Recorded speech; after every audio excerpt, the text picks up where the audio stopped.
Keep dancing. Keep dancing.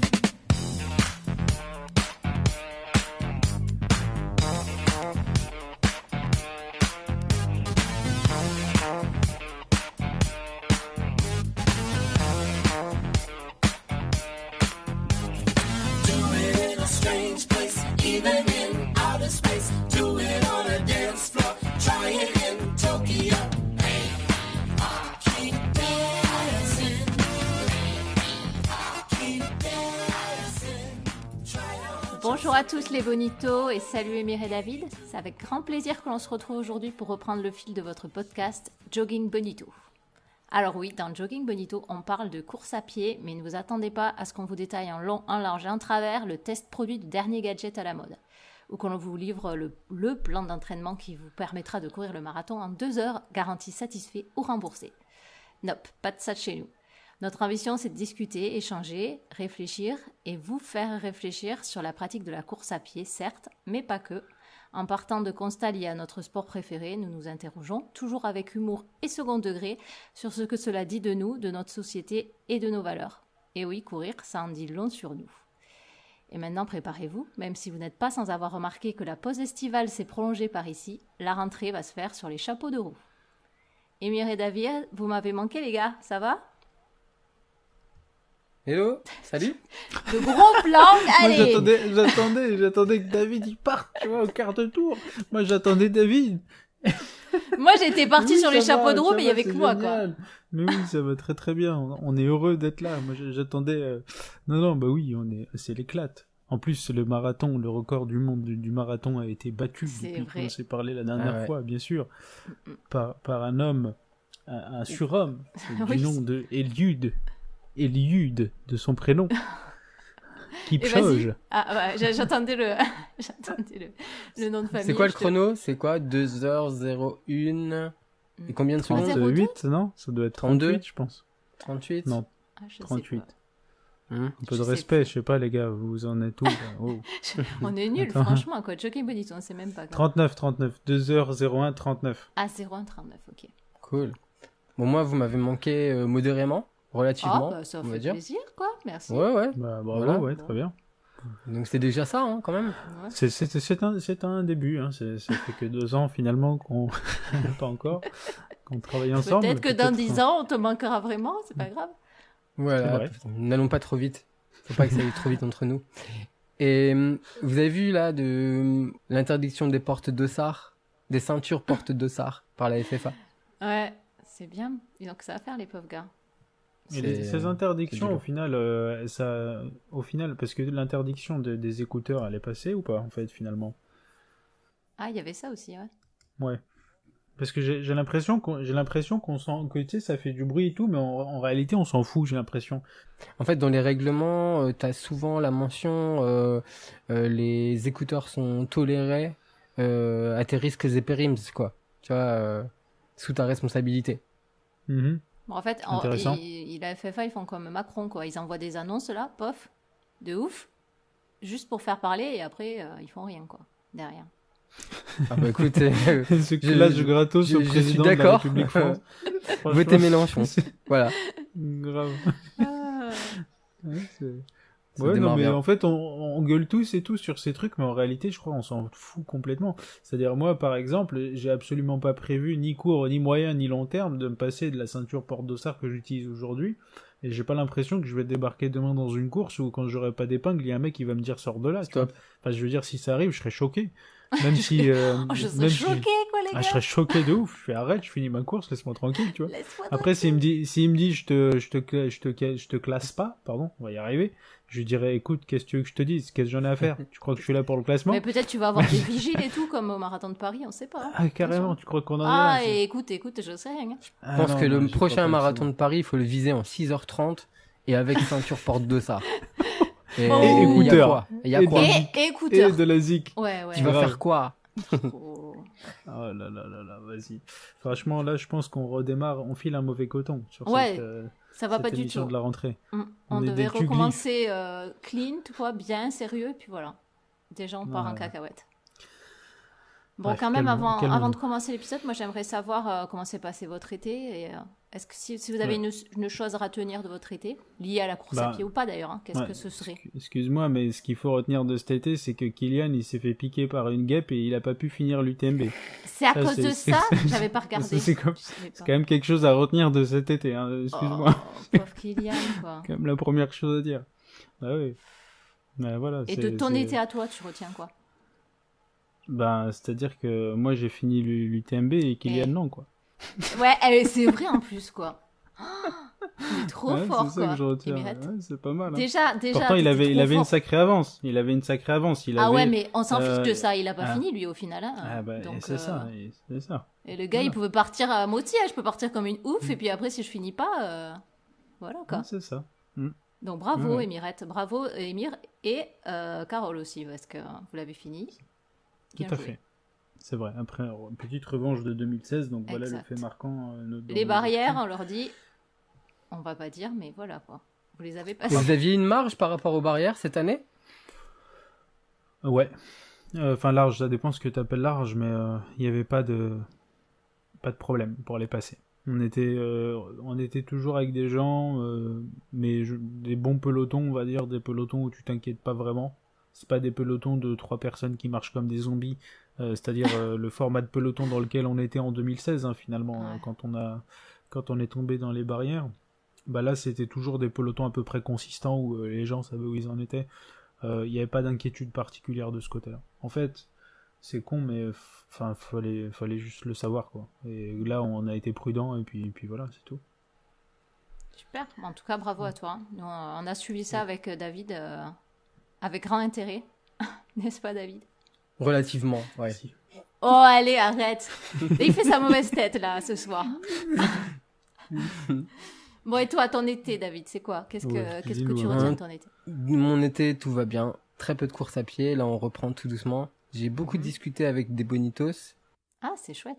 Bon, ben, bonjour à tous les bonitos. J'espère qu'ils ont aussi passé un bon été. Mhm. Et voilà, c'était très calme de mon côté. Ok, bon, ben, on est prêt alors? C'est parti pour On est prêt, on est l'épisode prêt. 1. Ah, on est 19. chaud là, allez, il faut y aller. Il faut y C'est aller. parti. Épisode 19 de Jogging Bonito. Jingle.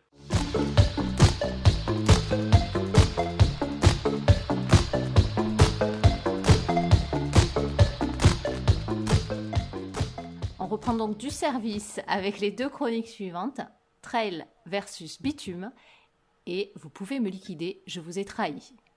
Alors vous l'aurez deviné sans peine, je pense. La première chronique, c'est celle d'Émir. Donc ça va être à C'est toi, moi qui Émir. commence. Ouais, c'est toi C'est qui moi qui commence. commence. Et tu sais quoi? Tu vas voir, le mot que tu as utilisé dans le titre, Ouais. il apparaît même pas une fois dans la chronique. J'ai réussi à l'éviter de toute la chronique, tu vas voir. Et vous allez comprendre, Ok. Ouais.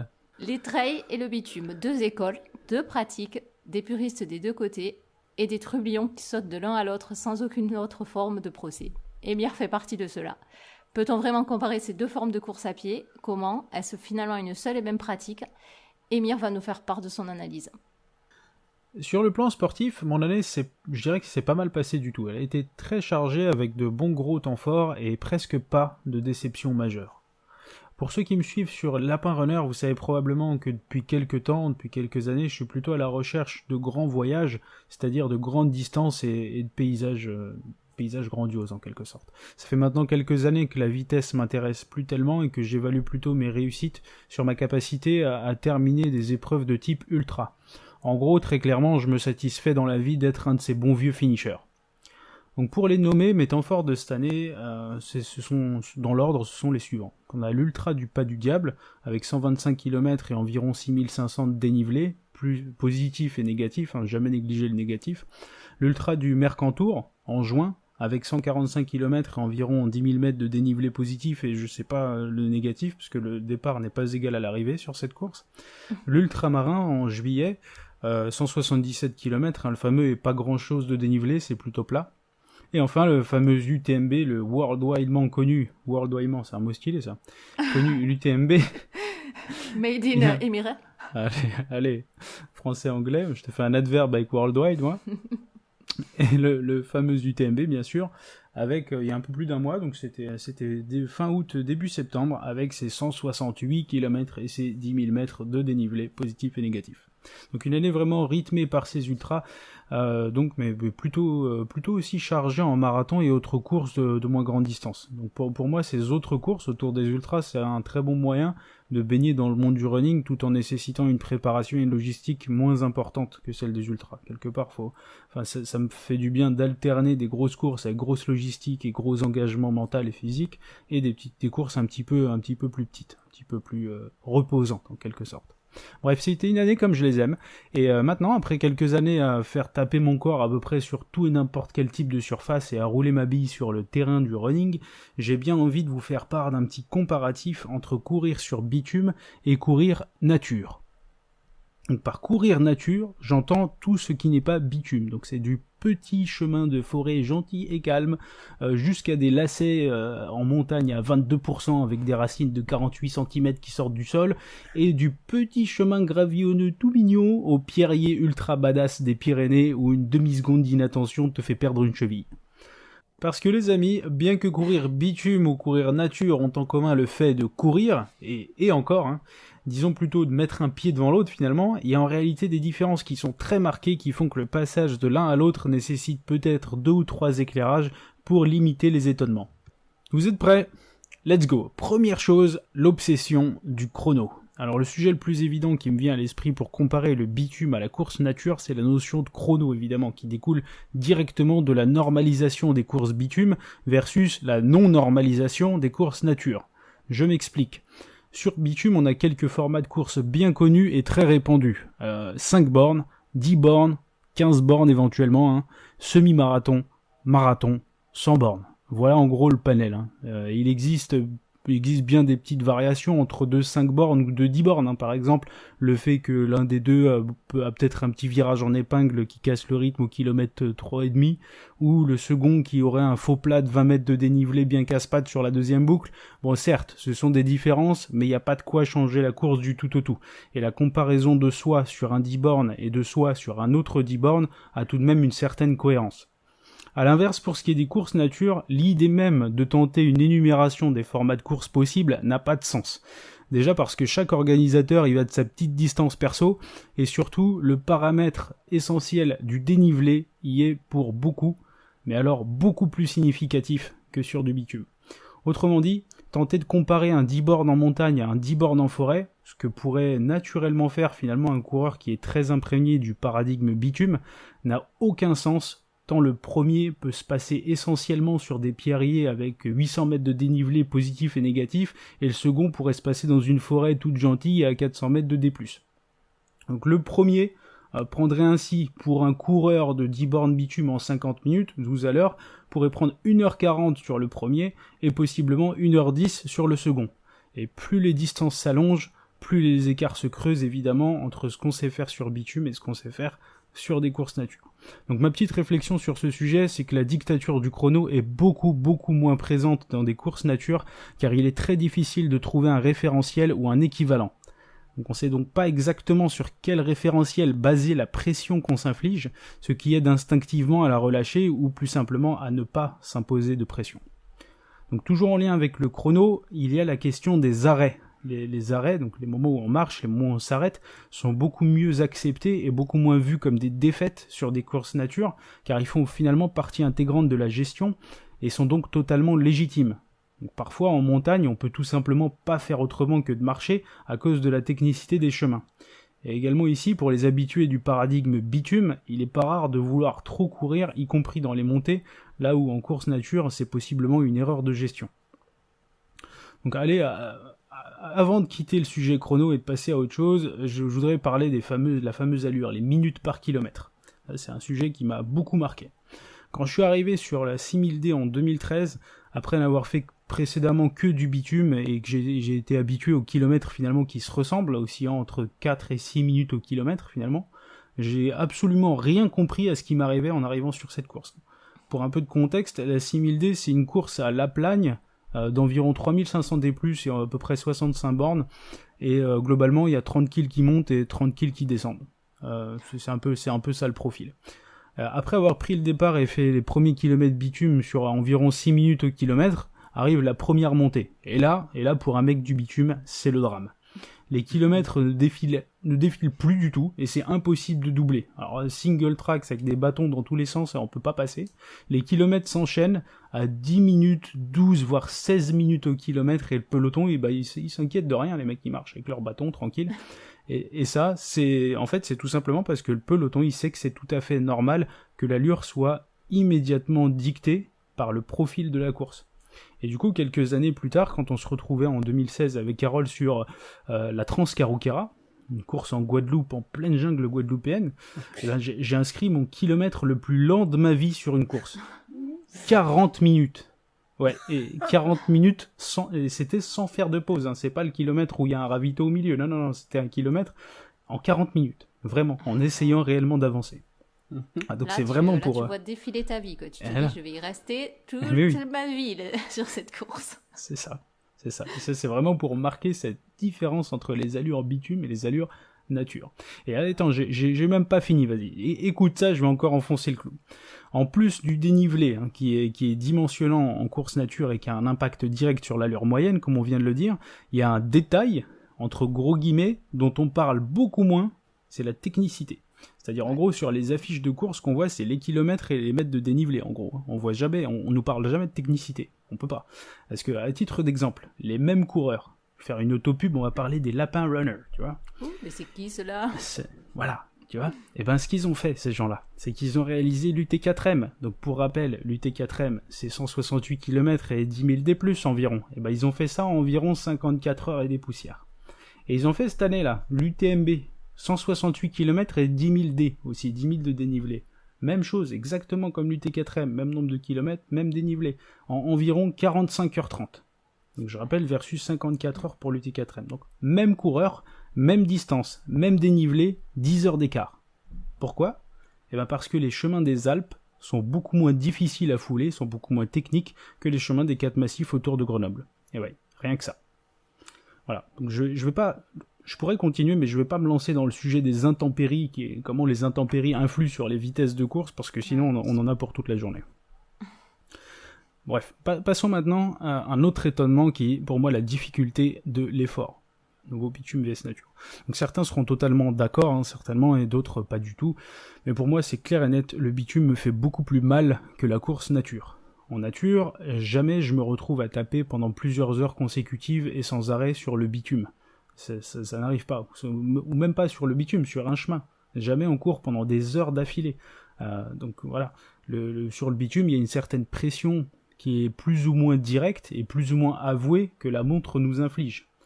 À l'inverse, en course nature, il y a cette sorte de régulation automatique de l'effort qui est imposée par le dénivelé et par la technicité des chemins dont on vient de parler. Donc concrètement, hein, on marche en montée, on marche parfois en descente quand c'est trop raide, et on court sur le plat. Et on prend un peu de temps au ravito, on s'arrête un peu, ce qui a tendance à réguler automatiquement l'effort. Et il y a aussi cette notion de gestion dans un coin de la tête, quelque part, qui fait qu'on a tendance à pas sortir ses ressources pleines balles dès le début, et à être beaucoup plus dans une approche d'économie. Sur le bitume, il n'y a aucun de ces garde-fous qui existent pour imposer un rythme, et on peut vite se laisser emporter par le moment en oubliant cette notion d'économie, et en se prenant ne serait-ce que le temps de la course au jeu de la vitesse. Donc ce qui en résulte, c'est des chocs plus importants au niveau des articulations, des tendons, des fibres musculaires qui sont plus endommagées, un appareil respiratoire qui tourne à pleine balle non-stop pendant tout le temps de la course, et donc un stress du corps qui est globalement plus important. Personnellement, mon corps est systématiquement beaucoup plus traumatisé en sortant d'une course bitume longue, marathon ou 100 km par exemple, donc 4 à 12 heures d'effort, que sur un trail, même si c'est un trail de plus de 20 heures, par exemple. Pour ceux qui ont suivi, j'avais réussi à ne pas employer le mot trail jusque-là, et je viens de le faire. Mince, il y en avait un dedans, quoi. Merde. T'as perdu quoi comme pari ? J'ai pas perdu de pari, c'est un pari avec moi-même. Bref. Je voudrais aborder maintenant le sujet du matériel, un autre sujet important. Donc sur le bitume, on a quand même rarement plus qu'un camelback sur le dos, hein, et on a rarement plus qu'une heure entre deux ravitaux, hein, sur le bitume toujours.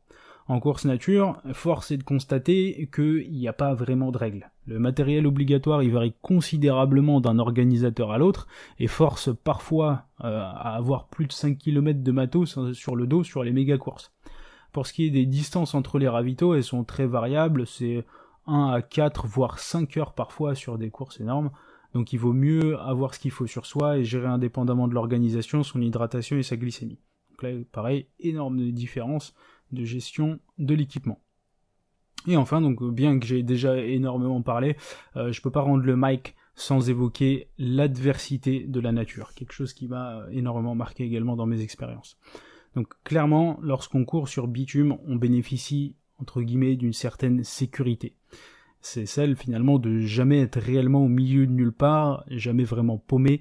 On a vraiment rarement ce sentiment de danger ou sentiment d'adversité oppressante qu'on peut avoir sur un sommet à 2800 mètres en haut d'une montagne à 4 heures du matin trempé dans le froid avec le tonnerre qui gronde. Le bitume offre ce cadre de course maîtrisé par plusieurs aspects, ne serait-ce que le fait d'avoir un chemin clair et net, bien tracé, souvent d'avoir un bénévole à seulement quelques minutes en cas de pépin est facilement trouvable. Voilà, j'ai jamais eu, à titre personnel encore, jamais eu le moindre sentiment de danger, quelle que soit la course sur bitume que j'ai pu faire. J'ai toujours eu le sentiment de pratiquer un sport surveillé, un peu comme si je barbotais et que le maître nageur regardait ce que je fais, quoi. À l'inverse, sur une course nature, c'est là où j'ai vécu les pires frayeurs de ma vie. J'ai clairement eu peur pour ma vie à plusieurs reprises. On en parlait dans une précédente chronique sur les hallucinations. Donc quand tu dors à moitié et que tu marches à plus ou moins 30 cm d'un ravin qui fait 100 mètres de haut, c'est vraiment pas sécure. Quand il fait nuit, qu'il neige, que ça glisse et que même couvert de la tête aux pieds avec rien qui dépasse, tu te les gèles, clairement c'est pas non plus sécure. Quand t'es au haut d'une montagne sans abri et que tu arrives même plus à manger, à boire à cause des conditions que t'infliges à ton corps, que t'as même plus les jambes et qu'il se met à pleuvoir, bah là encore tu fais pas vraiment le malin, quoi. Bon. Après, bien sûr, relativisons, j'évoque ici des cas extrêmes de courses très longues qui m'ont bien marqué, mais rassurez-vous les bonitos, les courses nature plus courtes impliquent pas forcément de nuit, impliquent pas forcément de température extrême et sont beaucoup plus sécures pour la plupart. Voilà. Bon, quelle conclusion à tout ça?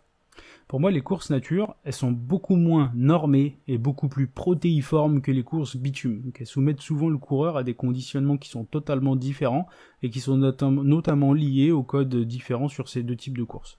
Alors, très schématiquement, d'un côté, on a le coureur bitume qui est léger, qui discute pas, qui a ses allures et qui suit un meneur en essayant de pas exploser et d'arriver au bout à peu près correctement dans un chrono défini. Et t'as l'autre type, c'est le coureur nature qui est un peu plus à l'écoute et un peu plus en gestion, plus décontracté et qui tâche d'utiliser au mieux sa condition physique pour venir à bout des difficultés que l'organisateur lui a réservées sur le parcours.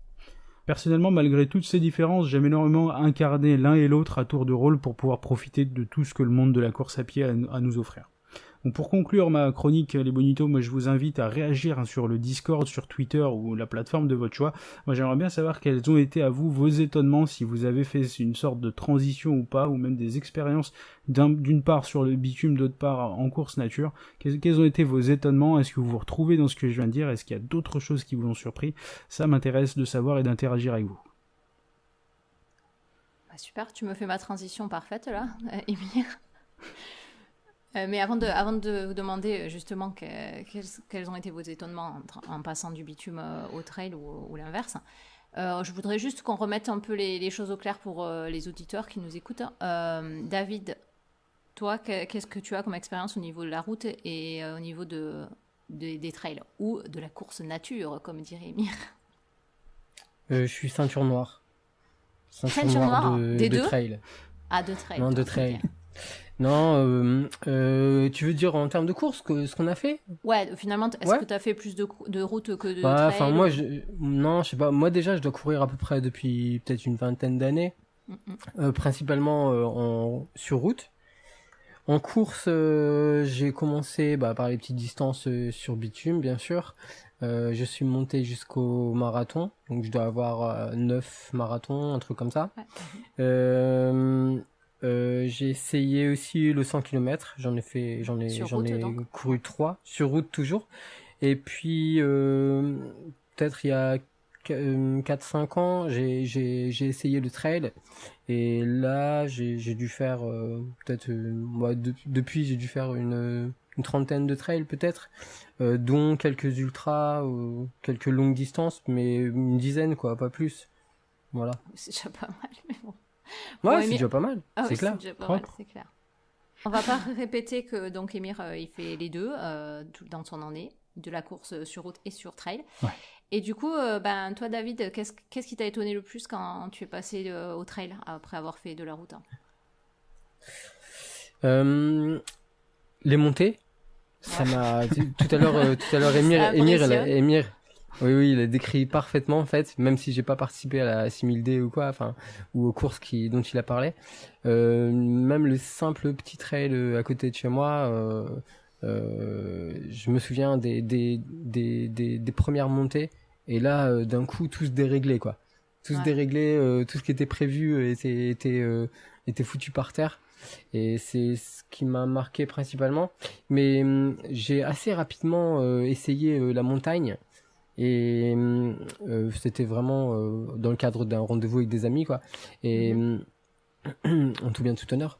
Et On je va me suis fait mal direct, quoi. Direct, je me suis fait mal, et voilà. Et on entend souvent, ouais, avant de démarrer le trail, j'entendais beaucoup l'assertion suivante là, tu sais, tu fais du marathon, mais non, mais si tu fais 60-70 km en trail, c'est beaucoup moins, c'est beaucoup plus facile, c'est beaucoup moins traumatisant, etc. Moi, j'ai Ouais, pas c'est vrai du qu'on tout entend ressenti beaucoup. ça, en fait, hein. Pas Ah du ouais. tout ressenti ça. Ah ouais, non, mais clairement, quoi. D'accord. Voilà. Très bien. Et toi, bon, Émir, tu nous l'as dit un petit peu, c'est pareil, c'était les temps sur ton premier trail, quand il a fallu que tu fasses des kilomètres en 10-12 minutes, tu t'attendais pas à ça? C'est ça qui t'a le plus choqué quand t'es arrivé sur les trails? Complètement, ouais. Ouais. Bah, en fait, quand t'arrives dans le domaine, que tu commences à prendre tes marques, que tes marques, en gros, ça te fait comprendre qu'il y a certaines allures qui sont les tiennes, que tu respectes Mhm. tout le temps sur le début de ta pratique. Voilà, ton monde, il est fait comme ça.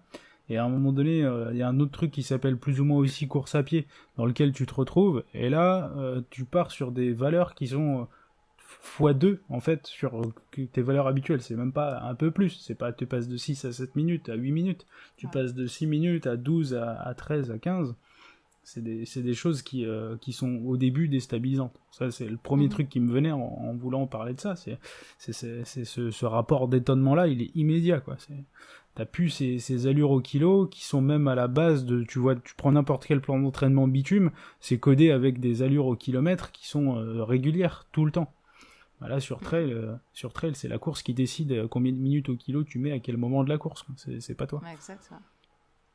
Et David? puis il y a les premières fois où tu marches et tu dis Ah ouais. Ah non, ouais, ça, mais c'est moi vrai. je fais de la Marcher, course ouais. à pied, et C'est là ça. donc au début tu vois bien des gens autour de toi qui marchent, mais toi tu dis non, non, on est là, c'est de la course à pied, donc je cours, quoi. Et tu te grilles vite, et puis là tu comprends, mais moi je l'ai pas accepté facilement, en fait. J'ai pas compris, quoi. C'est Complètement. la gestion de l'effort qui est complètement différente sur les trails, finalement. Et oui. En fait, sur le trail, la marche, c'est partie intégrante et c'est un outil essentiel. Alors Voilà. que quand tu viens du marathon, la marche, c'est le fail, c'est l'incarnation de l'échec. C'est clair. Le marché, c'est le dernier Le recours, marché, quoi, c'est en tricher, fait. bordel. Non mais et J'ai d'ailleurs, terminé sans marcher. c'est ça. Le j'ai terminé sans marcher, c'est un gage de fierté énorme. T'as l'impression que t'as pas fait un marathon si t'as marché, quoi. C'est au début. Alors moi, c'est un Et peu que ça. t'as mérité ta médaille de finisher. Grave, limite tu la jettes si t'as marché, tu vois, t'en veux pas. mais mais en gros, juste une petite anecdote, c'est que personnellement, je crois que les premiers marathons que j'ai fait, donc c'était les premières courses les plus longues que j'ai pu faire quand j'ai commencé la course. Mais en fait, je crois que je les ai fait sans marcher du tout. Je me forçais à ne pas du tout marcher parce que pour moi, j'étais conditionné comme ça, j'étais plus dans le marathon. Et je me suis torpillé le corps. J'arrivais mais défoncé parce que je me refusais à marcher, en fait. Et quelques temps après, une fois que j'ai eu commencé la course nature, bah en fait j'avais complètement décomplexé de tout ça, et les marathons qui suivaient, il y a des marathons que j'ai fait que j'ai beaucoup mieux vécu, et j'ai fait des meilleurs chronos en ayant marché au milieu que des marathons précédemment où je m'étais refusé à marcher. Parce que voilà, je Bah, m'étais du coup, déverrouillé le trail t'a appris. c'est ça. Ouais. Ça m'a Le déverrouillé. trail t'a appris à gérer mieux ton effort, peut-être aussi. Ouais, ça m'a appris que marcher, Voilà. c'est un outil en fait. C'est un outil comme un autre et c'est pas un échec nécessairement, contrairement à ce qu'on peut penser quand Ouais. on débarque dans le bitume. Et David, là, tu t'as parlé un petit peu là au tout début de notre discussion là, du fait que les gens disent souvent que un marathon c'est plus difficile que faire 60 ou 70 km sur trail. Qu'est-ce que t'en penses? Enfin, toi, tu as dit non, c'est pas vrai, je suis pas d'accord. Pourquoi? Je pense que c'est peut-être pas le cas de tout le monde, mais pour ma part, je pense que je suis taillé plutôt pour la route. Ouais, ça dépend des gens, Et tu veux dire, peut-être. ça dépend. Peut-être. J'en suis pas sûr, mais ce dont je suis sûr moi, c'est que je suis beaucoup plus à l'aise sur route et j'ai besoin d'avoir ce contact avec le sol ferme et dès que ça devient un peu meuble, je sais pas, un peu de sable, des cailloux, etc. J'ai l'impression d'être un espèce d'éléphanto en fait qui s'enfonce et qui arrive pas à relancer Ouais, l'impulsion. je m'attendais pas à ça en fait. Je pensais plus que t'allais parler du Ah, fait c'était pas que... prévu. Ok, d'accord. Non, On non, avait dit mais qu'on non, on mais avait c'est dit pas qu'on ça. Je dirait quoi? pensais, c'était enfin, non, je pensais dans ma tête que t'allais parler du fait que c'est une autre, enfin, la difficulté physique et la difficulté mentale. Enfin, à mon avis, moi, dans les trails, elle est complètement différente par rapport à la route, quoi. La difficulté physique est plus grande sur sur le bitume. Quand je dis physique, bah, musculaire, etc. Que sur les trails. Et sur les trails, c'est plus du mental, quoi. Bah, tu vois, pas forcément pour moi, parce que Mhm. dès que je me retrouve sur des sols dans lesquels on s'enfonce, ou alors soit escarpés, soit un peu accidentés, je me crispe et même musculairement, Ok. je me sens moins performant. Je suis le Mhm. coureur qui, tu vois, quand tu cours un petit peu le long du canal, etc., tu croises toujours des coureurs qui courent sur le bas-côté où il y a un peu d'herbe, etc., un peu d'herbe, Ouais. ou un sol un peu plus accidenté. Moi, non, hein, que ce soit du trail ou de la course sur route, je cherche toujours S'il y a du l'endroit bitume, tu y vas dessus, quoi. Enfin, le le plus dur, plus quoi. lisse, le plus Ouais. ouais, le plus dur, le plus net, avec le moins d'aspérité possible.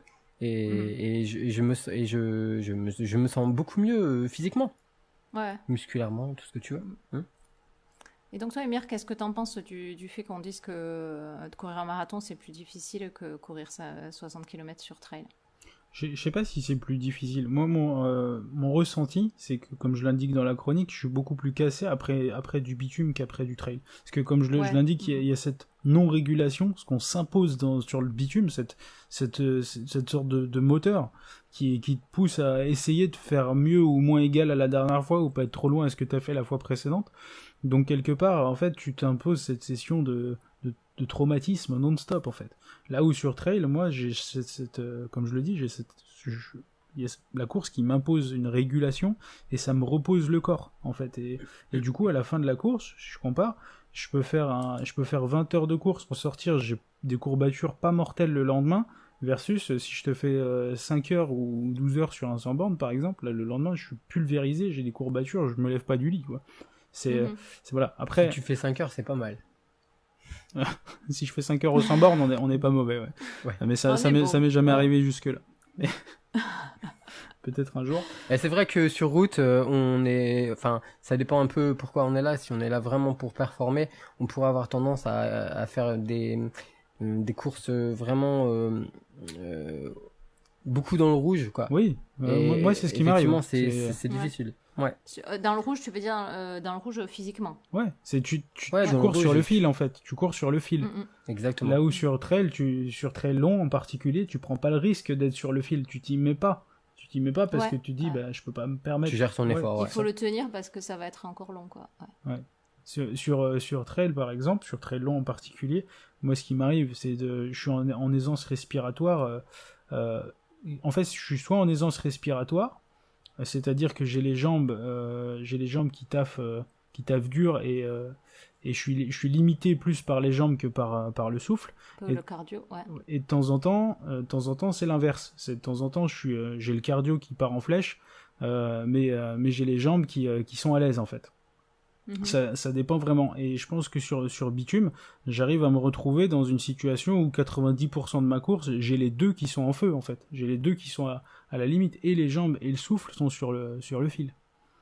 En fait. Voilà. Donc, tout ça fait que le bitume, je le vis plus difficilement que... Difficilement. Voilà. Mais après, voilà, comme dit David, hein, c'est bien sûr mon cas personnel que je décris là. Il y a des gens qui vont se retrouver dedans, d'autres qui vont vivre la chose totalement différemment. Mais ouais.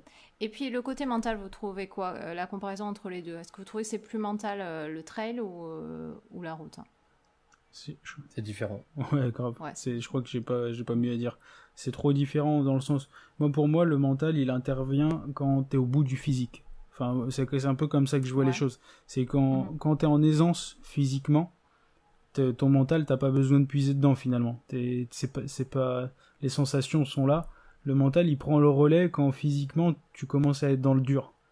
Et du coup, dans les deux cas, c'est pas la même difficulté, mais dans les deux cas, t'es dans le dur. Donc sur trail, parce que faut résister super longtemps avec peut-être moins, en étant moins sur le fil, en étant moins dans le rouge, mais faut résister super longtemps et t'es soumis à d'autres contraintes telles que, t'es peut-être les douleurs aux chevilles, peut-être le fait d'avoir l'attention rivée au sol parce qu'il faut faire attention où tu fous les pieds, peut-être le fait qu'au bout d'un moment, si c'est trop long, tu commences à avoir sommeil, alors que sur bitume, t'as pas tous ces problèmes à affronter, donc quelque part, le mental est pas sollicité de la même façon, mais t'en as d'autres des problèmes, comme le fait que ça fait 3 heures que t'es sur le fil et t'as plus de jambes et t'as ton 4 minutes 30 au kilo sur ta montre que tu veux pas laisser passer, enfin tu vois, le mental est sollicité par des contraintes externes qui sont totalement différentes et du coup j'arriverai pas à te dire c'est plus facile l'un ou l'autre. Pour moi c'est dans les deux cas c'est super dur et je peux pas les hiérarchiser en fait. Ok, David, t'en penses quoi de... Ouais, j'ai remarqué que quand je suis pas super bien physiquement, je suis vraiment très laborieux en trail ou en course nature. Et donc mentalement je plonge quoi, alors que sur route j'arrive plus facilement, je parle surtout pour les entraînements, hein. Je gère plutôt mon allure, etc. et je me rassure, tu vois un peu. Ouais. Du coup ça te remonte le moral, ouais, du coup mentalement tu c'est alimentes beaucoup plus le moral comme ça quoi. Alors que quand tu te payes une super montée en trail ou une super descente, hein, quand c'est vraiment très descendant, t'es aussi en situation de subir, ce qui est pas le cas sur plat, sur route. Ouais. Et sinon, vous voyez des avantages, des inconvénients, on va essayer de comparer, avantages et inconvénients de la course sur route par exemple, hein. C'est quoi les avantages? Comme je le décrivais tout à l'heure, hein, la possibilité de gérer sa course, de pas subir le terrain. Ouais. Comme ça, c'est un avantage que je vois à la route. Émir, t'en as un avantage? En fait, j'ai du mal à appeler ça des avantages et des inconvénients, tu vois. C'est en fait, ouais. Après, c'est des différences, quoi. Ouais, c'est exactement ça. En fait, ouais, j'arriverais à qualifier ça de différence. Avantage ou inconvénient, j'ai plus de mal parce que je trouve que c'est trop subjectif et moi je prends pas parti parce que je trouve que dans les deux cas c'est intéressant en fait finalement. Donc oui. Ah oui non, bien sûr. Mais par exemple, moi je te dirais un avantage de la course sur route, et parce que je le fais toute la semaine, c'est je prends mes chaussures et je vais courir et c'est juste à côté quoi, tu vois. Oui, tout le monde n'habite pas à côté des trails. Tu vois, c'est un avantage pratique tout simplement. Oui. Les avantages, ouais, je pense que les avantages c'est de ce côté sécurité. Je peux dire dans un sens que c'est un avantage quelque part. Je peux dire aussi qu'on a des habitudes plus facilement, des choses auxquelles se raccrocher sur bitume, qui sont plus évidentes. Après, les avantages plutôt côté course nature, c'est le cadre. Je pense qu'il est quand même beaucoup plus intéressant. Ça fait moi ça me fait plus plaisir par exemple d'aller courir dans une forêt ou sur une montagne et éventuellement de voir des animaux ou en tout cas de voir la végétation autre que de passer en ville. Ça dépend quels animaux, hein. Ouais voilà, ça dépend s'ils veulent te bouffer. Parce que j'ai déjà rencontré des sangliers par exemple, je m'en serais passé quoi. Ouais, ça dépend, on est d'accord. Des tiques qui te transmettent la maladie de Lyme. De Lyme. Okay. Ouais. Bah ouais, ça dépend de quels animaux. Les sonnette là aussi. Voilà. Rien, quoi. Les animaux gentils. Ceux du monde de Disney. Les petits papillons, tout ça, quoi. C'est ça. Moi, c'est ceux-là que j'aime bien. Voilà. Ouais, ça, je me ça du côté des avantages côté nature, ouais. Voilà. Brièvement, c'est ça. Ouais, moi, je vois un inconvénient à la course sur route, par exemple, c'est le fait que on court de façon monotone, à un rythme constant, et Ah, du je coup, m'inscris totalement en moins faux de avec temps de ça, quoi. repos. Toi, c'est un avantage pour toi, dans l'autre sens. Bah C'est ça? attends, franchement, tu te mets des oreillettes, tu t'écoutes Jogging Bonito et c'est top, Et quoi. c'est parti! C'est vrai. Et ouais. Ouais. C'est vrai, moi aussi je l'ai, mais t'as Bon. vu, moi aussi je l'ai rangé du côté des avantages celui-là. Tu vois, le fait de se raccrocher à une régularité. Comme quoi, on a Ouais. parlé de la même chose et tu vois, il était dans un camp différent Ouais, pour comme l'un ou c'est l'autre. différent Ouais, pour tout le monde, ouais, hein, c'est c'est marrant. clair. Ouais. Bon, en tout cas, on l'aura compris, on a donc du coup David qui est pour le bitume, Emir pour le trail. Moi, je suis entre les deux. Le hein, clash. Ouais, allez, on va passer maintenant à David, parce qu'il faut qu'on lui règle son compte. Vous allez voir ce qu'il a fait. Moi aussi je veux voir ce qu'il a fait parce que voilà, pour la petite histoire, je ne sais absolument pas ce qui va se passer. Hein. C'est la partie impro pour moi.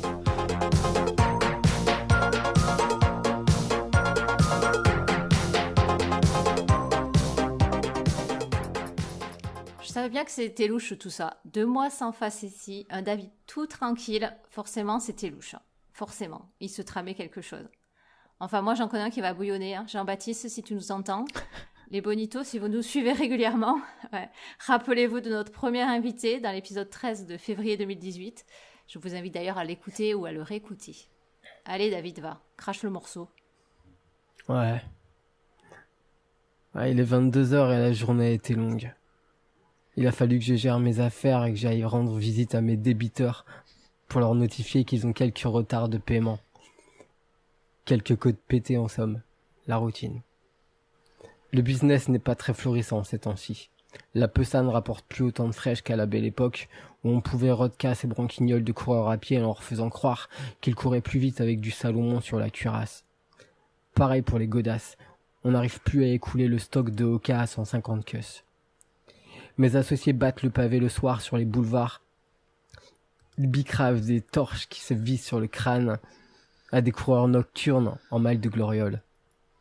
Mais c'est yégris, ça rapporte que dalle pour ma contribution à la famille, et bientôt, je ne serai plus dans le circuit. Chez les affranchis, on aime bien le sale turbin, mais c'est celui qui sera le plus tordu qui sera promu. Il y a Bobby, une baltringue qui sniffe du malto du matin au soir. Tout le monde le craint car en plus de faire entrer de la caillasse, il manie bien la batte. Il y a Teddy, à qui on donnerait le bon Dieu sans confession.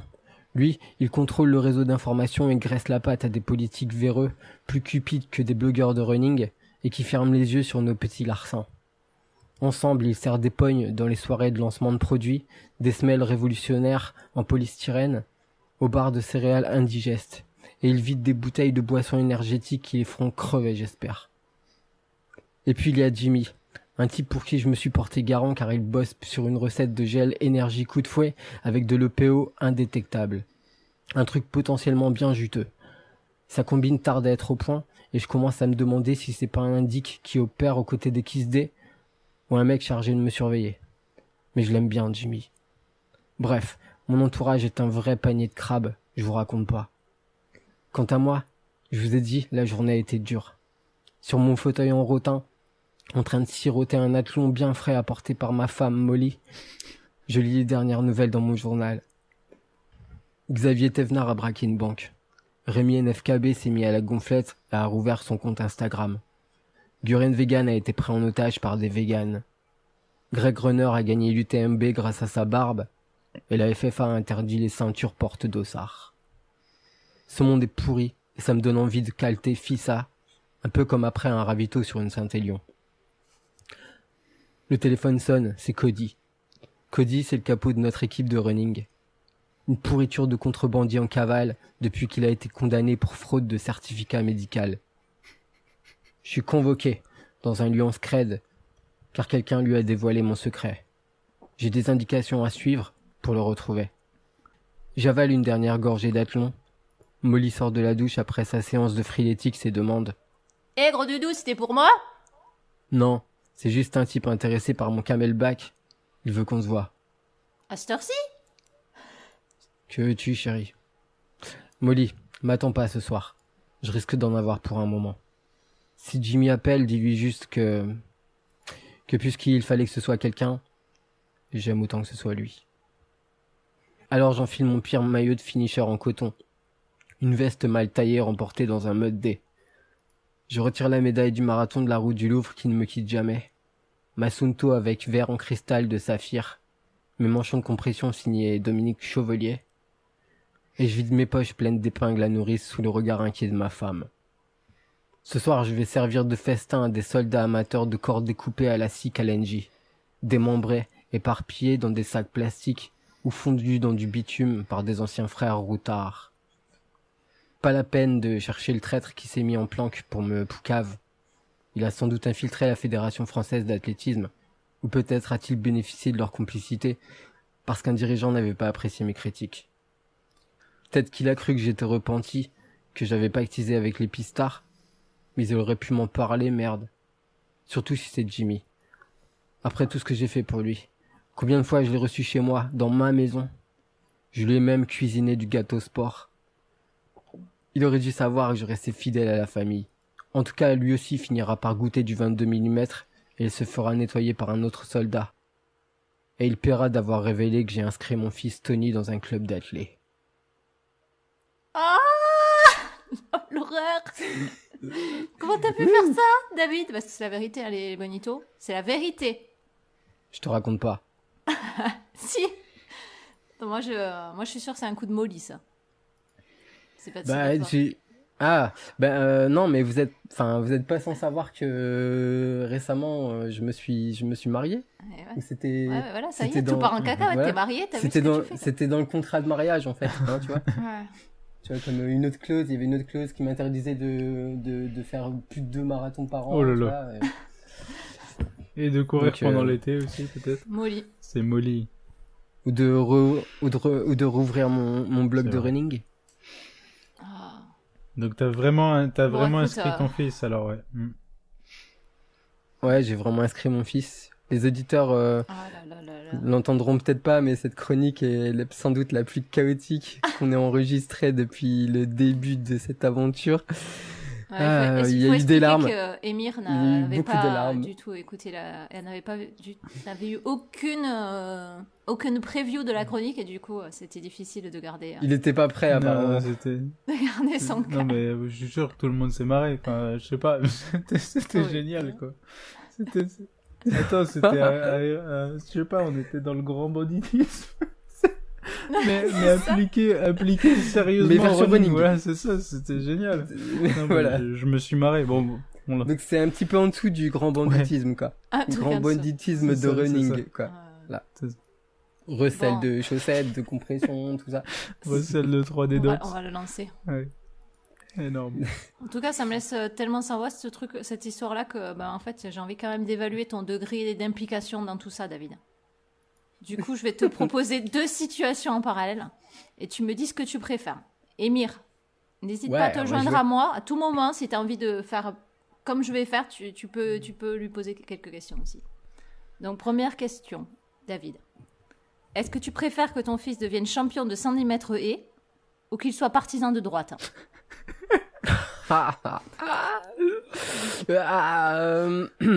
La droite forte ou de la droite Écoute, macronienne? Non, de droite. Allez, je préfère qu'il fasse du 110 mètres haies. Oh, ok. Ah, Deuxième c'était question. sans hésiter, quand même. Ouais, Ah, c'était franchement. rapide. Est-ce que tu préfères que ta fille soit la reine du sprint sur 100 mètres ou qu'elle C'est déjà le devienne Instagrammeuse?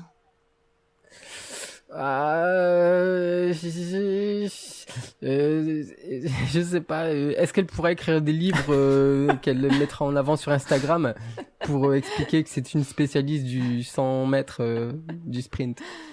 Ok. Enfin, un truc comme ça peut-être. Ouais, allez, on compromis. J'ai pas trop choisi C'est en vrai. fait là. C'est vrai, Ouais, c'est t'as- vrai. c'est compromis là. Ouais. Compromis. Troisième question. Il y en a beaucoup. Toi. Il y en a 4. Mais peut-être que Émir va en rajouter une, hein, je sais pas. Est-ce que tu préfères devenir président d'un club d'athlétisme ou qu'on empêche Micheline de franchir la ligne d'arrivée du marathon de Paris après 6 heures d'effort? En tant que personne philanthrope et altruiste, je dirais Être président d'un club d'athlétisme. Donc, tu préfères que Micheline...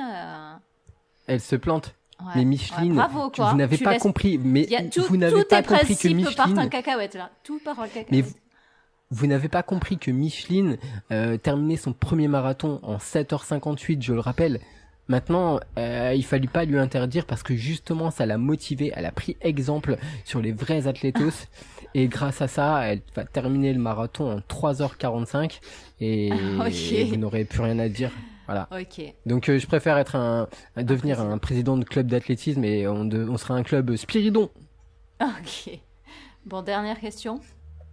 Est-ce que tu préfères te cailler le huc sur les gradins d'un stade pendant que tes enfants font des tours de piste ou te cailler le huc dans une patinoire pour assouvir leur passion du curling? Écoute, j'ai commencé à expérimenter la première proposition. Même si c'est pas forcément pour faire des tours de stade, mais plutôt jouer dans le stade pour de vrai, hein, parce que je rappelle qu'un stade normalement c'est pour jouer au foot, c'est pas pour courir.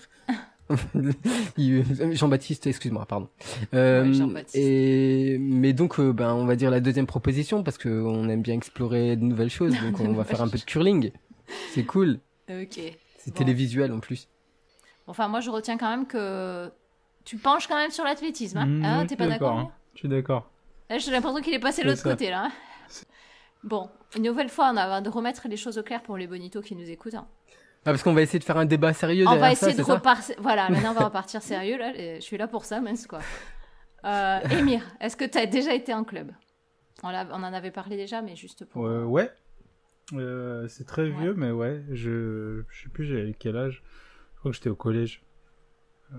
Ouais, j'ai déjà été en club. J'ai pas forcément trop aimé. Ok. Il y avait mon frère qui était dedans et c'est pour ça que j'y allais. Quand mon frère a arrêté d'y aller, j'ai résisté un petit peu, mais je me suis vite désintéressé du club. Et toi, David? Donc, quand j'étais petit, ouais, j'ai essayé. J'ai essayé tellement de sports en vérité. Je me suis même rappelé récemment que j'avais essayé l'équitation. Oh punaise, Et j'aurais bien aimé voir ça, tiens. mais avec mon père, on était d'accord pour dire que j'avais essayé pendant 2 minutes 50. 2050. J'ai sauté du cheval parce que je me suis rendu compte que c'était pas ce que je voulais. Et puis, j'ai jamais pu remettre les pieds là-dedans. Mais oui, j'ai fait partie d'un club d'athlétisme. Et ce qui m'avait perturbé au début, c'est que tu essayes un peu toutes Toutes les disciplines. sortes de disciplines. Uh-huh. Et bon, donc ça m'avait pas super plu à cause de ça. Mais sinon. Parce que c'était trop varié. Ouais, c'était trop varié. Et puis, du coup, je sais pas quel âge je devais avoir. J'avais peut-être 10 ans, quoi. Et le saut à la perche à 10 ans, ça fait peur, quoi. T'es pas d'un intrépide. Ouais, pas tellement, en fait. Ah. Mais bon, en vérité, je pense pas que j'aimais particulièrement courir. Je sais pas pourquoi je me suis retrouvé là-dedans, en vérité, quoi. Ouais. Et toi, Emir, Aucune idée. qu'est-ce qui a fait que tu n'as pas trop aimé être en club? Je pense que c'était juste de l'affinité. Je crois que depuis cet âge-là, la discipline, le fait de se retrouver tous les soirs à faire les gammes, les exercices Ouais, et les trucs comme ça, je pense que dès cet âge-là, je sais pas, je vais entre 10 et 13, je crois, je sais plus où j'étais exactement, mais ouais, c'est ce truc répéter des exercices qui font un peu mal le soir dans une piste où tu te les gèles, enfin, ouais, je pense que les sensations que j'avais, elles étaient pas terribles. Et j'y allais vraiment parce qu'il y avait mon frère qui m'avait traîné là-bas et qui lui y voyait un intérêt. Quand j'ai recommencé à courir, j'ai retenté un petit peu les plans d'entraînement parce que je me suis dit voilà, peut-être que j'allais réussir à en retirer quelque chose. Donc j'ai voulu réinjecter de la méthode. Et lorsque en recommençant à courir, j'ai essayé de réinjecter de la méthode en téléchargeant des plans d'entraînement, en achetant un petit cardio fréquence mètre pour arriver à suivre les codes, etc. Je me suis aperçu au bout de seulement quelques séances que j'étais un foutu d'avoir cette discipline en fait. Donc je pense que je suis vraiment pas câblé pour ça à cause de cette notion de discipline. Ouais. Après, tu peux... Enfin, moi, personnellement, je suis pas en club, mais je me fais des plans d'entraînement, donc t'es pas obligé d'être en club pour avoir une discipline. Peut-être, ouais. Mais du coup, je pense que si t'es en club, il te faut de la discipline. Oui, ouais, par contre, ça, c'est vrai. Et du coup, qu'est-ce que vous avez pensé de ce qui était enseigné en club, quoi? De la façon de l'enseigner, ce qu'on enseigne? Bah, quand j'y étais et je voyais toute la variété des disciplines en athlée, j'avais un peu, ça m'effrayait un peu. Avec le recul, je me dis que ça pouvait être cool quand même d'essayer un peu tout ça, quoi, du lancer, du saut, de la course, de la vitesse, de l'endurance, tout. Ce que je ne voyais pas à l'époque. Donc je trouve que enseigner différentes disciplines, ça aurait pu, enfin, ça peut ouvrir l'esprit. Ouais. En plus de ça, j'aime bien aussi parfois le côté cadré, le truc, le principe selon lequel ben tu t'y vas, tu y es, tu fais, et donc quelque part, quand tu arrives à avoir cette discipline que n'a pas forcément eu Émir, quand tu arrives à avoir cette discipline, ça te tire vers le haut si tu as envie d'être tiré vers le haut, bien sûr. Ouais. Donc ça, c'est un avantage que je vois dans ce qui est enseigné en club. Après, il y a la performance en elle-même, et je sais, parce que j'en parle souvent avec des gens autour de moi, je sais que la majorité des gens qui sont partis en club dans mon entourage ont progressé, quoi. Et du fait que là que tu as ton... Bon, c'est tout récent en même temps il est en club, ton petit, enfin ton fils.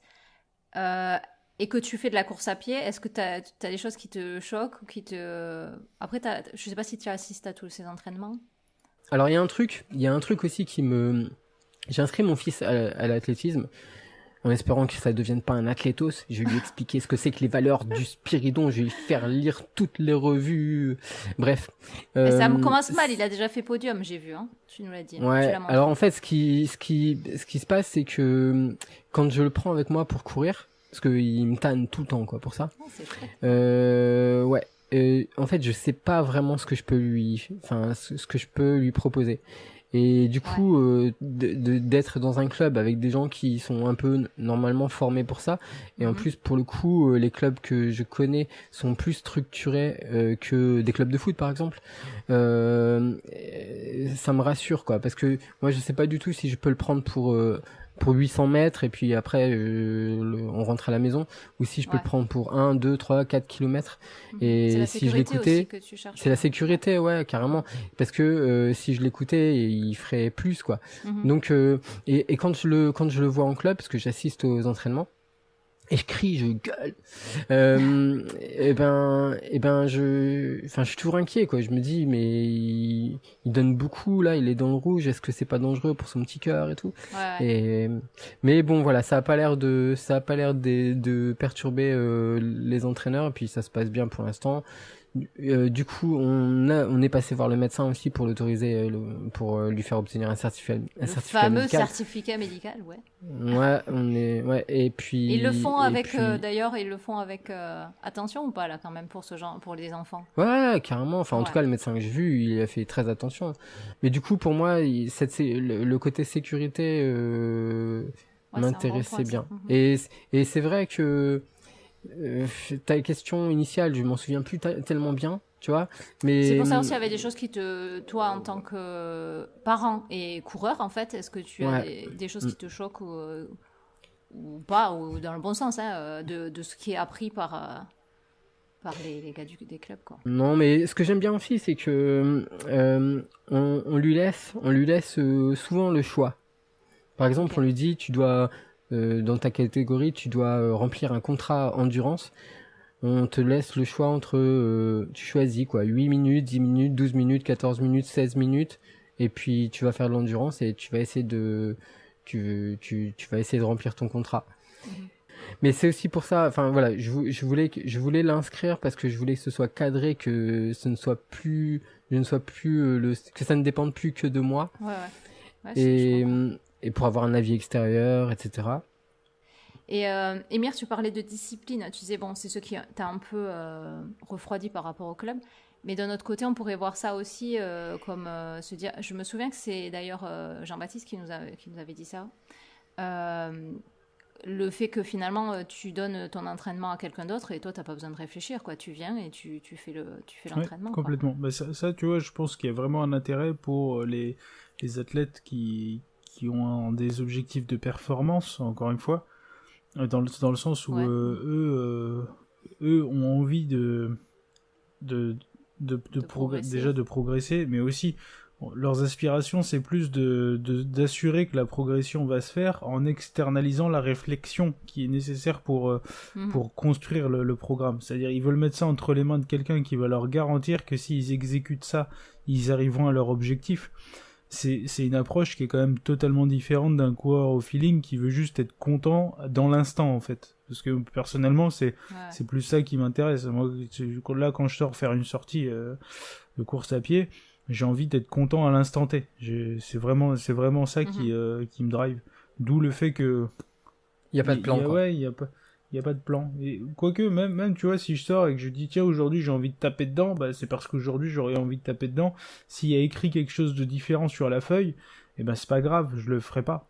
Enfin, tu vois, j'arrive pas à me dire, vu que j'ai pas les objectifs d'un athlète, comme ce que disait JB, ben moi je vois pas le sens de faire une séance si elle m'intéresse pas. C'est voilà, c'est Ouais. le jour J. Puis vu que je change d'avis 10 000 fois par semaine sur ce que j'ai envie de faire ou pas faire, si je prévois ce que je veux faire dans 6 semaines, je suis perdu, moi. C'est tombé. Ok. Et du coup, est-ce que vous recommanderiez à d'autres personnes de s'inscrire en club? Ça va dépendre finalement des personnes, c'est quoi. complètement ça. Je le recommanderais au cas par cas. Si je vois une personne et que Ouais. je la vois un petit peu, je vois son approche, je vois ses objectifs, ses aspirations, qu'est-ce qu'elle recherche finalement dans sa pratique de la course, enfin, ça sera un jugé direct de est-ce que t'es fait pour un club, est-ce que t'es pas fait pour un club. On s'est dit, il y a certains prérequis et certaines aspirations qui matchent avec des clubs et certains prérequis et aspirations qui marchent pas avec les clubs, en fait. Et, Ouais, aussi ça dépend des clubs. aussi, ça dépend des clubs, ouais. Donc non, trop de variables pour en faire une règle. Ouais. David? Est-ce qu'on conseille aux gens de prendre une carte à l'UMP? La réponse est non. Non, quoi. Non, mais moi, je l'ai fait souvent, alors que je suis pas très porté club à la base. Ouais. Mais si je l'ai fait, c'est parce que souvent, les gens qui posaient la question, tu sentais que chez eux, il y avait une volonté de le faire, quoi, de franchir le pas. Mhm. T'as envie, vas-y, Essaye-le, teste, quoi, quoi. Il ouais, y a pas ouais. de, ouais, il y a pas de souci, quoi. Si c'est ce que tu penses qui est bon pour toi, vas-y. Après, il sera jamais trop tard de faire marche arrière, quoi. Exactement, ouais. Ça coûte rien d'essayer et puis voir si ça nous convient ou pas, quoi. Mais souvent, les retours que j'ai sont positifs en vérité, hein. Ah ouais. Bon. Je vois, en tout cas, à court ou moyen terme. Mhm. Après, sur le long terme, on change, on a d'autres aspirations. Exactement. Et du coup, bon, Émir, t'as pas d'enfants, mais si t'avais des enfants, tu penses que t'aimerais qu'ils soient en club ou pas? Je pense que c'est le moyen le plus évident pour les mettre enfin, ouais, j'aurais envie de dire ouais. Pour leur parce faire que du mal. c'est ça, pour qu'ils se calment, quoi. Tu vois, qu'ils comprennent c'est qui le patron. Non, c'est le moyen le plus évident pour leur faire découvrir un sport qui me tient à cœur, sans que j'ai forcément à apprendre moi-même, enfin, en externalisant finalement ce rôle pédagogique que je suis pas sûr de savoir tenir sur Comme un peu comme ce que dit Ouais. David finalement. Tout à fait, c'est tout à Ouais. fait ça. C'est voilà. Oui, donc j'aurais Mais externaliser, c'est classe comme terme. Ouais, c'est Ouais. c'est bien dit. ouais, c'est ça. Dans mon travail, on aime bien dire ça. Ouais, dans le mien aussi. Ouais, c'est bon. Ouais. Mais moi, j'aime pas trop. Mais bon, T'aimes pas trop, c'est une autre question. c'est vrai. Bon, en tout cas, nous on va créer un club jogging bonito, non?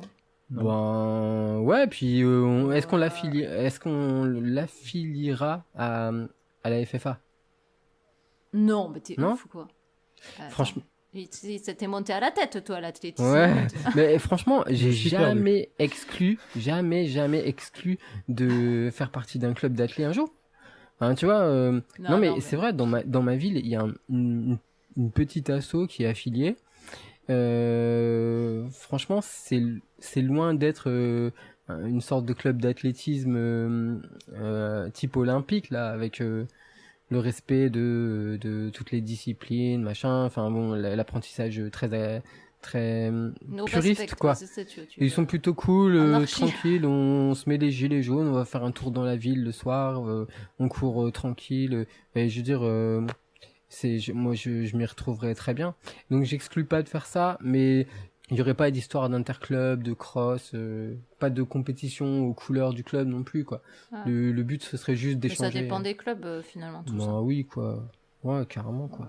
Mais bon, Ouais, moi, je rigole, mais en vrai, je pense que moi, je serais trop contente d'être dans un club. Hein. Je serais à Donf, moi, en vrai. ouais, parce que c'est aussi un lieu social, quoi, et Mm. puis ça fait toujours plaisir de pratiquer une passion ou une activité qu'on aime à plusieurs. Voilà. Oh, c'est beau. Alors, je vais te laisser la conclusion, elle est belle comme ça. C'est la conclusion de ta chronique. Ok. Bam. Bah c'est bien, je préfère cette Bon, conclusion-là. écoutez. On reste en vie à la fin. Ouais, c'est mieux, c'est clair. On reste en vie, mais bon, on va quand même se quitter, quoi. Parce que c'est la fin de l'épisode, là, maintenant. Ok. Je suis désolée de vous C'est vite l'apprendre, les gars. passé aujourd'hui. Ouais. On a bien rigolé. Bon, en tout cas, moi j'étais contente de vous retrouver. On a bien rigolé, c'est clair, quoi. Surtout hors antenne, peut-être. J'espère que. C'est vrai que... Ah, ouais, on sait pas encore. Oh, j'espère que les bonitos vont rigoler aussi. Ouais, quand au même. pire, de toute façon, J'espère. on leur mettra un petit. Je sais pas si on leur mettra pas un mini best-of, un truc avec quelques réactions. À la Ouais, fin, peut-être. ouais. Ça vaut peut-être le coup, parce que c'est vrai que cet enregistrement de chronique a été laborieux. Ouais, il était Épique. particulier. Non, pas laborieux, c'était. Il était pas Voilà. désagréable pour ma part, mais c'est compliqué. Non, c'était rigolo. Et on peut dire aussi aux auditeurs d'écouter s'ils l'ont pas déjà fait, le best-of qu'on a sorti Oui. le mois dernier. Ah, tout à fait, En parlant de exactement, best-of. ouais, c'est vrai. Si vous l'avez pas vu passer, les bonitos, on peut remercier d'ailleurs David qui a compilé qui a 19 fait le épisodes best-of, hein, pour y arriver, donc 18 épisodes Bravo, ouais, quoi. d'ailleurs. Ouais. Non, 19, hein 19. Non, 19, Et parce Il y avait que- un 19 pilote, ouais. épisodes.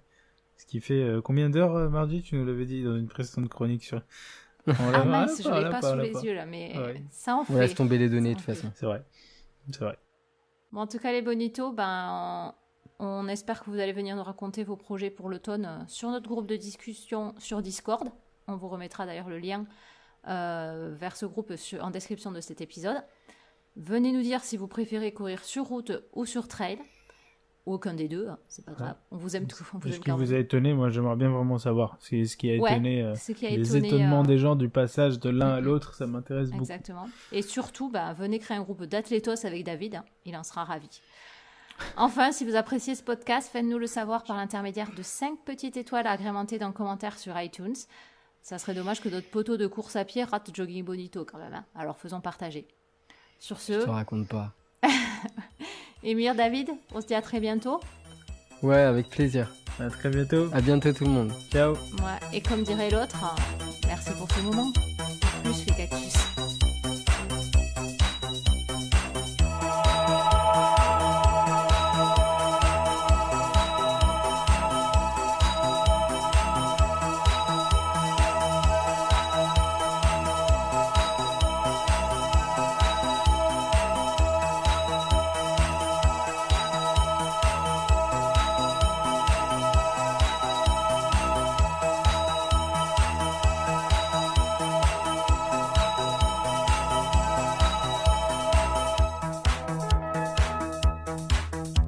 Little blonde ballet dancer, I once was confused by you. Now when I see you moving. Sur mon fauteuil en rotin, en train de siroter un athlon bien frais apporté par ma femme Molly, je lis les dernières nouvelles dans mon journal. Xavier Thévenard a braqué une banque. Rémi NFKB s'est mis à la gonflette et a rouvert son compte Instagram. Guren Vegan a été pris en otage par des véganes. Greg...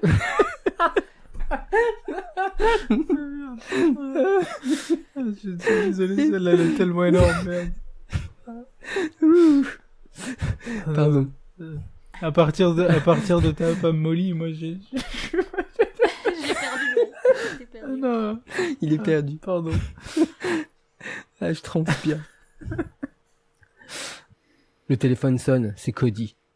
Cody, c'est le capot de notre équipe de running. Une pourriture de contrebandier en cavale depuis qu'il a été condamné pour fraude de certificat médical. Je suis convoqué. Ah merde, j'aurais dû couper mon micro. J'aurais dû couper mon micro pour pas te perturber. Ah, c'est relou.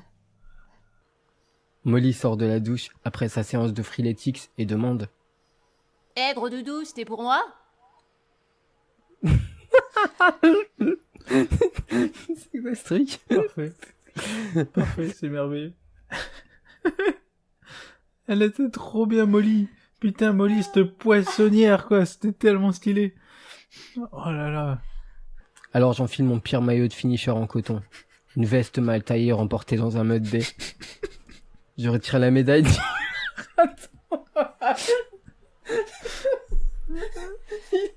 Il sait pas se contrôler, c'est trop bon. Non mais attends, non, mais moi je l'ai pas lu, moi. Ça me tombe dessus comme ça, là. Le truc m'arrive dessus. Je suis désolé, c'est pas possible. Moi, faut que je coupe mon micro. Je peux pas. Surtout si c'est Jimmy. Après tout ce que j'ai fait pour lui. Combien de fois j'ai reçu chez moi dans ma maison. Je lui ai même cuisiné. Ah, mais je sais plus parler, c'est pas possible. Le gâteau sport, quoi. Ouais. Cuisiner. Cuisiner. Du gâteau sport. De l'eau. Oui. C'est énorme. Merde, pardon.